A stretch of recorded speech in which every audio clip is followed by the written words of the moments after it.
আমি প্রবাসে যাওয়ার সময় বলেছিল আমাকে তার কাছে নিয়ে যাবে, কিন্তু 3 বছরের তার কোনো খোঁজ পাইনি। অথচ পরে জানতে পারি আগে থেকে বউ, সংসার সবই আছে তার। সন্ধ্যাবেলার আকাশটা যেন আজ কেমন কাঁদছে, মেঘে ঢাকা চারদিক, আর মাঝে মাঝে হালকা গুড়ি গুড়ি বৃষ্টি। জানলার পাশে বসে আমি চা হাতে তাকিয়ে আছি সেই দূরের আকাশটার দিকে। 3 বছর আগে আজকের এই দিনেই তো গেছিল ও। আমায় বলেছিল, রাবিয়া, কিছুদিনের কষ্ট, দেখো একদিন তোমাকেই নিয়ে যাব আমার কাছে, স্বপ্নের মতো জীবন হবে আমাদের। সেই কথাগুলো এখনো কানে বাজে, অথচ বাস্তবতা কত নির্মম। এখন আমার বয়স প্রায় 27। জীবনটা থেমে আছে সেই দিন থেকে, যেদিন হাসি মুখে প্লেন ধরার আগে পেছনে তাকিয়েও আমাকে বলেছিল, আমি ফিরে এসেই তোমায় নিয়ে যাব, কথা দিচ্ছি। আমার তো স্বপ্নের মতো মনে হচ্ছিল সব কিছু, নতুন বিয়ে, নতুন সংসার, আর স্বাধীন স্বপ্নের একটা ভবিষ্যৎ।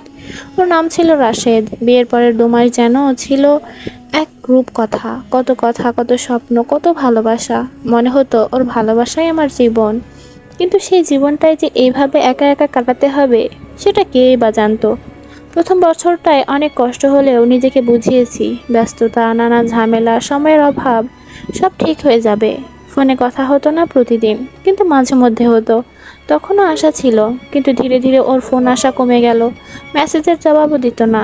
আমি ভেবেছি হয়তো কাজের চাপ, হয়তো কিছু সমস্যা। কিন্তু একটা সময়ের পর থেকে ওর সাথে পুরোপুরি যোগাযোগ বন্ধ হয়ে গেল। হোয়াটসঅ্যাপে শেষ অনলাইনে দেখিয়েছিল আজ থেকে প্রায় 1.5 বছর আগে।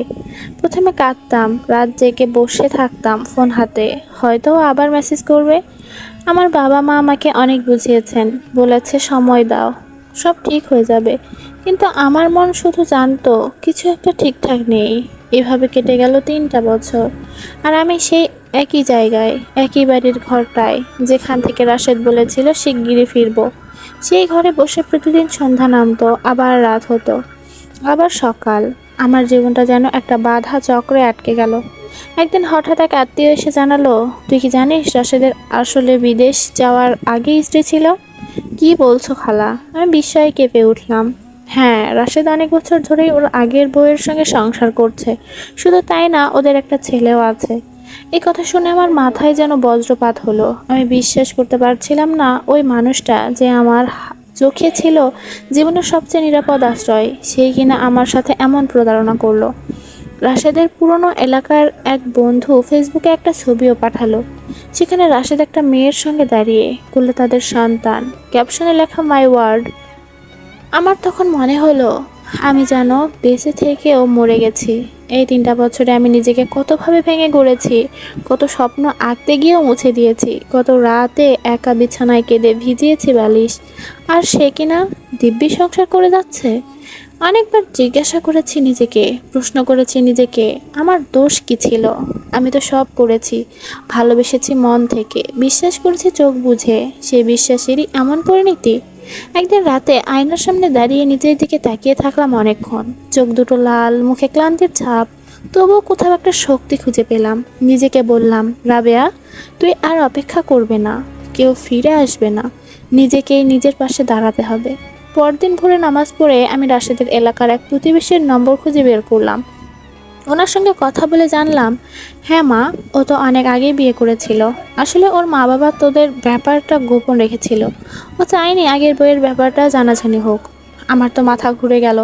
বিয়ের সময় কেউ কিছু বলেনি, অথচ ওদের সবাই জানতো আমি একটা মিথ্যার মধ্যে পড়ে যাচ্ছি। তখন সিদ্ধান্ত নিলাম এই সম্পর্কের আর কোনো মানে নেই। একতরফা ভালোবাসা, প্রতারণা, অন্ধবিশ্বাস সবই শেষ। আমি তালাক চেয়ে নিজেই উদ্যোগ নিলাম। সমাজ কি বলবে সেটা নিয়ে চিন্তা করলে তো আমি কখনো মুক্তি পাবো না। তালাকের কাগজ পাঠানোর পর একদিন রাশেদের একটা মেসেজ পেলাম, রাবেয়া, এত কিছু করছো কেন? আমি তো কখনো বলিনি তোমাকে দোষ দেব, আমি তো তোমায় ভালোই রেখেছিলাম। আমি হেসে ফেললাম। ভালো রেখেছিলে মানে কি? নিজের বউকে রেখে আরেকজনের জীবন নষ্ট করে দেওয়া কি ভালো রাখা? আমি জবাব দিলাম না, কারণ কোনো জবাবেই তার উপলব্ধি হবে না। যে মেয়েটা 3 বছর একটা ধোকার ঘরে বসে কাটিয়ে দিল, তার কষ্ট কেমন হয়। আজ 3 বছর পর আমি নিজের পায়ে দাঁড়িয়েছি, একটা স্কুলে পড়ায়, ছোট ছোট বাচ্চাদের নিয়ে আমার দিন কেটে যায়। বাবা মায়ের ভালোবাসা, কয়েকজন বন্ধুর পাশে থাকা, এই নিয়ে আমি নতুন জীবন গড়ার চেষ্টা করছি। আমার এক বান্ধবী একদিন বলেছিল, রাবেয়া, তুমি চাইলে আবার নতুন করে জীবন শুরু করতে পারো। আমি শুধু হেসেছিলাম। নতুন জীবন মানে কি কাউকে বিয়ে করা? আমার কাছে নতুন জীবন মানে নিজেকে ভালোবাসা, নিজেকে সম্মান করা, নিজের জন্য বাঁচা। রাশেদ আমার জীবন থেকে একটা অধ্যায় ছিঁড়ে নিয়ে গেছে ঠিকই, কিন্তু আমি এখন জানি আমি একটা নতুন বই লিখতে পারি, যেটা শুধুই আমার। আজ বৃষ্টি হচ্ছে, জানালার পাশে বসে আমি চা খাচ্ছি। মন খারাপ হয় না এমন না, কিন্তু এখন মন কাঁদলেও আমি জানি আমি একা না। আমি আছি আমার সাথে। আমি রাবেয়া, আমি প্রতারিত কিন্তু ভেঙে পড়িনি। আমি কষ্ট পেয়েছি কিন্তু হেরে যাইনি। আমি সেই মেয়েটা যে 3 বছরের অপেক্ষার শেষে নিজের মুক্তির পথ খুঁজে পেয়েছে।